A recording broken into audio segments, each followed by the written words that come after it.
రీసెంట్‌గా ఇంటర్మీడియేట్ చదువుతున్న ఒక అమ్మాయి జేఈఈ మెయిన్స్‌లో ర్యాంక్ రాలేదని పేరెంట్స్‌కి సూసైడ్ నోట్ రాసుకొని చనిపోయింది. ఆ సూసైడ్ లెటర్‌లో పేరెంట్స్‌కి సారీ చెప్తూ నేను ర్యాంక్ తెచ్చుకోలేకపోయానని బాధపడి చనిపోయింది. ఈ అమ్మాయే కాదు, ఇలానే చాలామంది స్టూడెంట్స్ మార్క్స్ రాలేదని, ర్యాంక్ రాలేదని చెప్పి సూసైడ్ చేసుకొని చనిపోతున్నారు. స్టూడెంట్స్ అనే కాదు, చాలామంది గ్రాడ్యుయేట్స్ కూడా జాబ్స్ రావట్లేదని, వాళ్ళు అనుకున్నది రీచ్ అవ్వలేకపోతున్నారని డిప్రెస్ అయ్యి సూసైడ్ చేసుకొని చనిపోతున్నారు.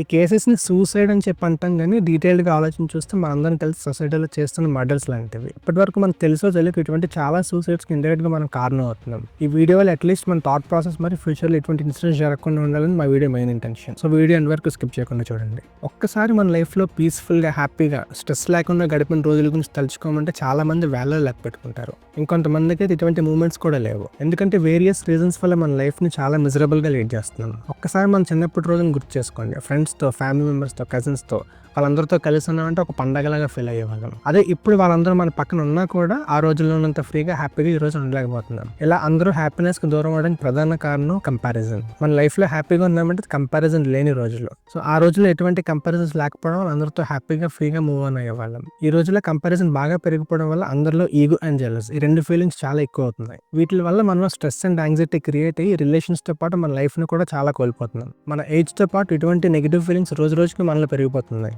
అసలు ఇవన్నీ ఎలా స్టార్ట్ అయ్యాయో ఆలోచిస్తే మన పుట్టిపెరిగిన ఎన్వైర్న్మెంట్, మన చుట్టుపక్కల ఉండే నైబర్స్, మన relatives, friends and family, teachers ఇలా అందరి ఇన్ఫ్లుయెన్స్ కూడా మన మీద పడుతుంది. ఒకసారి స్కూల్ లైఫ్లో కానీ వెళ్ళగలిగితే నర్సరీ, ఎల్కేజీ, యూకేజీ వరకు అందరూ బాగానే ఉంటాం. కానీ ఎప్పుడైతే మన క్లాసెస్ పెరుగుతూ ఉంటామో మార్క్స్తో కంపారిజన్ స్టార్ట్ అవుతుంది. ఒకవేళ మనం తక్కువ మార్క్స్ వస్తే మార్క్స్ తక్కువ వచ్చినాయని చెప్పి ఫ్యాకల్టీ నుంచి స్టూడెంట్స్ అలాగే రిలేటివ్స్ అందరూ కూడా తక్కువ మార్క్స్ వచ్చిన దేనికి పనికిరావు అన్నట్టు చూసేవారు. క్లాస్లో టాప్గా ఎక్కువ మార్క్స్ వస్తేనే సొసైటీలో వాల్యూ అన్నట్టు చిన్నప్పటి నుంచే మనలో స్టాంప్ క్రియేట్ అయింది. ఒకవేళ 60 మార్క్స్ వచ్చే స్టూడెంట్ అయితే నెక్స్ట్ టైం బాగా చదువుకుని ఎక్కువ మార్క్స్ తెచ్చుకో, అనేకంటే వాడికి 90 వచ్చినాయి, వాడికి 100 వచ్చినాయి, నీకెందుకు 60 వచ్చినాయి అని ఇటువంటి కంపారిజన్సే మనలో తెలియకుండా మన పిల్లల మీద రుద్దుతున్నాం. సో దానివల్ల పిల్లల్లో కూడా ఎక్కువ మార్క్స్ వస్తేనే మన పేరెంట్స్ దగ్గర వాల్యూ ఉంటుంది, అందరి దగ్గర రెస్పెక్ట్ ఉంటుందని చెప్పి చిన్నప్పటి నుంచి ఆ ఫీలింగ్ క్రియేట్ అవుతుంది. సో దానివల్ల ఎక్కువ మార్క్స్ వచ్చిన వల్ల ఆటోమేటిక్గా జెలస్ క్రియేట్ అవుతుంది. సో ఎక్కువ మార్క్స్ రావడం వల్ల టీచర్స్ పొగుడుతున్నారు, నేను అలా చేయట్లేదని చెప్పి చిన్నప్పటి నుంచి ఆ జెలస్ అనే ఫీలింగ్ క్రియేట్ అవుతుంది. అలా స్కూల్ నుంచి స్టార్ట్ అయ్యి కాలేజెస్ వరకు కూడా ఈ కాంపిటీషన్ పట్టి పీడిస్తూ ఉంటున్నది. సో అది ఎలా మారిందంటే ప్రతి దాంట్లో కూడా కంపేర్ చేసుకోవడం స్టార్ట్ అవుతుంది. సో మార్క్స్ అనే కాదు, వాళ్ళు అలా ఉన్నారు, వీళ్ళు ఇలా ఉన్నారు, వాడికి ఆ ర్యాంక్ వచ్చింది, వాడికి ఈ ర్యాంక్ వచ్చింది, ఇలా ప్రతి దాంట్లో కూడా కంపారిజన్ స్టార్ట్ అవుతుంది చిన్న వయసులోనే.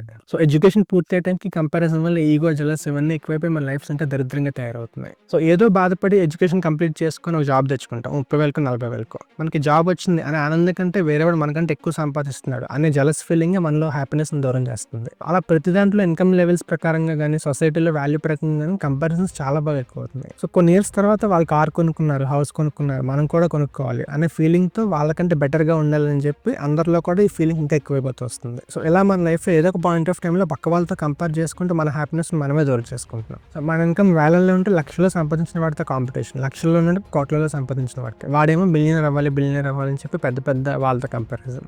సో ఇలా మనం ఉన్న దాంట్లో హ్యాపీనెస్ వెతుక్కోకుండా లేని వాటిలో హ్యాపీనెస్ వెతుక్కొని మన స్ట్రెస్ అండ్ యాంగ్జైటీ గురవుతున్నాం. సో ఇలా మనందరం ఇటువంటి మైండ్ సెట్తో ఉన్న వాళ్ళు నెక్స్ట్ జనరేషన్ కూడా చాలా సఫర్ అవుతారు. సో దీనివల్ల చిన్న వయసులో పిల్లలు కూడా వేరే వాళ్ళతో కంపేర్ చేసుకుంటూ వాళ్ళలాగా ఉండకపోతే మనకి ఏమవుతుంది, మనకు రెస్పెక్ట్ ఉండదేమో, అందరూ తిట్టుకుంటారేమో. సో ఇటువంటి ఫీలింగ్ బాగా ఎక్కువైపు సూసైడ్ వరకు వెళ్తూ వస్తున్నారు. సో ఇటువంటి కంపారిజన్ అండ్ నెగిటివ్ థింగ్స్ దూరంగా ఉండాలంటే ముందు మన దగ్గర ఏదైతే ఉందో దాన్ని అప్రిషియేట్ చేయాలి. సో మన దగ్గర లేని దానికోసం బాధపడే కంటే ఉన్న దానికోసం అప్రిషియేట్ చేస్తే లైఫ్ అనేది చాలా బ్యూటిఫుల్గా కనిపిస్తుంది. అంటే కాంపిటీషన్ అనేది ఉండాలి, కానీ వేరే వాళ్ళతో కాదు, మనలో మనకే కాంపిటీషన్ ఉండాలి. మనం నిన్న ఎలా ఉన్నాం, ఈవేళ ఎలా ఉన్నాం, ఇంప్రూవ్మెంట్ ఉందా లేదా అలా కంపేర్ చేసుకోవాలి, కానీ వేరే వాళ్ళతో కంపేర్ చేసుకోకూడదు. కొంతమంది 25 ఇయర్స్కి బాగా సెటిల్ అయిపోయి ఉంటారు, కొంతమంది 30 పడుతుంది, 35 పడుతుంది. ఎందుకంటే అందరి time lines and success stories ఒకేలాగా ఉండవు. కొంతమంది ఎర్లీగా సెటిల్ అవుతారు, కొంతమందికి టైం పడుతుంది, ఒక్కొక్కరికి ఒక్కొక్క టాలెంట్ ఉంటుంది. సో కొంతమంది ఎడ్యుకేషన్లో బాగా సెటిల్ అవ్వచ్చు, కొంతమంది స్పోర్ట్స్లో ఉంటుంది, కొంతమంది అదర్ యాక్టివిటీస్లో ఉంటుంది.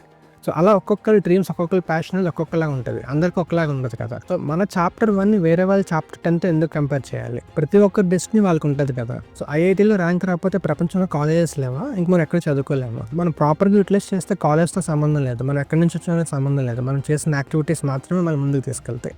ఒకవేళ మీ ఫ్రెండ్స్లో కానీ తెలిసిన వాళ్ళు కానీ మీకంటే ఎవరైనా బాగా సెటిల్ అయితే వాళ్ళు అప్రిషియేట్ చేయండి, వాళ్ళ సక్సెస్ స్టోరీని తెలుసుకోండి. సో వాళ్ళు ఎంత ఎఫర్ట్స్ పెట్టారు, అటువంటి పొజిషన్కి రీచ్ అవ్వాలంటే వాళ్ళు ఏం చేశారు. సో దీన్ని ఇన్స్పిరేషన్గా తీసుకొని చేయాలి తప్ప తప్ప సో వాళ్ళ మీద జెలస్ అండ్ ఈగో పెట్టుకొని ఇలా కంపేర్ చేసుకుంటూ వాళ్ళకి మనం ఉండలేకపోతున్నామే అనే ఫీలింగ్ అనేది చాలా తప్పు. సో చిన్నపిల్లలు ముఖ్యంగా ఇటువంటి వాటిని దూరంగా పెట్టాలి. పేరెంట్స్ కానీ, టీచర్స్ కానీ, రిలేటివ్స్ కానీ సో మార్క్స్ మీద కాంపిటీషన్ కాకుండా ఇటువంటి లైఫ్ లెసన్స్ నేర్పండి. ఇలా చిన్నప్పటి నుంచి కాంపిటీషన్ అనే పేరుతో వాళ్ళ హ్యాపీనెస్ మనమే దూరం చేస్తున్నాం. సో లైఫ్లో మనం ఏమైనా రీచ్ అవ్వాలనుకున్నా, ఏదైనా చేయాలనుకున్నా మన హార్ట్ నుంచి రావాలి తప్ప వేరే వాళ్ళతో కంపేర్ చేసుకుంటూ కాదు. ఫర్ ఎగ్జాంపుల్ మనకు కార్ కావాలంటే వేరే వాళ్ళ దగ్గర కార్ ఉంది కదా, మనం కూడా కార్లో వెళ్దాం అనే ఫీలింగ్ కాకుండా మన నీడ్ అండ్ నెసెసిటీని చూసుకుని దాన్ని బట్టి మనం చేస్తూ ఉండాలి. సో మనకు ఫ్యామిలీ ఉంది, ట్రాన్స్పోర్ట్ చాలా ఇబ్బంది అవుతుంది. సో ఖచ్చితంగా అటువంటి సిచ్యువేషన్ మన అవసరం కోసం కార్ తీసుకోవాలి, మన అవసరం కోసం హౌస్ తీసుకోవాలి. సో మన అవసరాలు తగ్గట్టే మనం ఏమైనా డెసిషన్ తీసుకోవాలి తప్ప వేరే వాళ్ళ ఇన్ఫ్లుయెన్స్ అయితే తీసుకోకూడదు. మన లైఫ్లో మంచి పొజిషన్కి వెళ్ళాలంటే మన కోసం వెళ్ళాలి తప్ప వేరే వాళ్ళు అయ్యారు కదా వాళ్ళగా మనం వెళ్దామని చెప్పి ఇటువంటి యాక్షన్స్ తీసుకోకూడదు. మనం ఎక్కడైనా ఫ్యామిలీ ఈవెంట్స్కి వెళ్తే మన శాలరీ ఎంత, ఏదో మన స్టూడెంట్ అయితే ఎన్ని మార్క్స్ వస్తున్నాయి, ఎలా చదువుతున్నావు, ఇటువంటి వాటి మీద డిస్కషన్స్ కాకుండా పాజిటివ్ థింగ్స్ మీద మాట్లాడుకుందాం. సో ఇలా అందరూ కలిసేటప్పుడు హ్యాపీ మూమెంట్స్ గురించి మాట్లాడుకుంటూ వాళ్ళ లైఫ్లో ముందుకు వెళ్ళేలాగా మోటివేట్ చేయాలే తప్ప సో నీకు ర్యాంక్ ఎంత వచ్చింది, జాబ్ వచ్చింది లేదా, శాలరీ ఎంత, హౌస్ కొన్నావా, కార్ కొన్నావా, ఏంటి స్టేటస్ ఏంటి, ఇటువంటి వాటిని అడగకుండా మనం వాళ్ళని ఎంకరేజ్ చేస్తూ ఉండాలి. సో మనం మారితేనే నెక్స్ట్ జనరేషన్ ఇలా తయారవకుండా ఉంటారు. సో వీడియో నచ్చితే లైక్ చేసి మీ ఫ్రెండ్స్ అండ్ ఫ్యామిలీస్కి షేర్ చేయండి. అలానే ఇటువంటి కంటెంట్ మిస్ అవ్వకుండా ఉంటే మన ఛానల్ సబ్స్క్రైబ్ చేసి పక్కన బెల్ ఐకాన్ క్లిక్ చేసి పెట్టుకోండి. Thank you all, see you in the next video.